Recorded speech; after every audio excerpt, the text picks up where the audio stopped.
Well, if anything, would you have done something differently than President Biden during the past 4 years? There is not a thing that comes to mind in terms of, and I've been a part of most of the decisions that have had impact. What do you think would be the biggest specific difference between your presidency and a Biden presidency? Well, we're obviously two different people, and we have a lot of shared life experiences. For example, the way we feel about our family and our parents and so on. But we're also different people, and I will bring those sensibilities to how I lead. I'm still in my workout clothes. Right.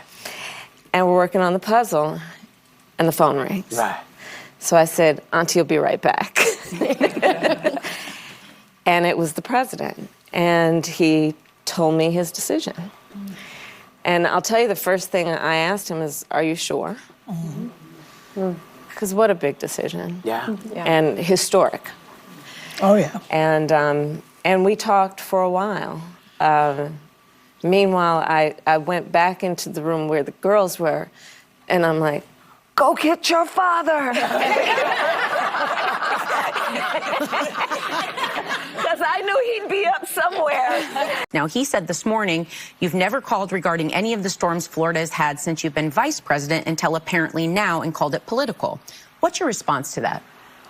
Well, first of all, I have called and talked with, in the course of this crisis, this most recent crisis, Democrat and Republican governors. Called, taken the call, answered the call, had a conversation. So, obviously, this is not an issue that is about partisanship or politics for certain leaders, but maybe is for others.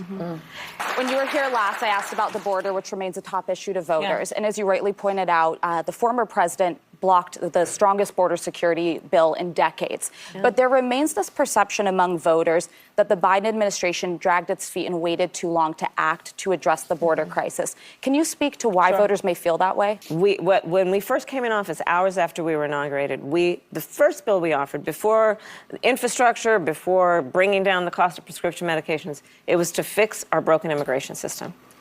And it never got taken up, in large part for political reasons, because solutions are at hand, and we need to fix the problem.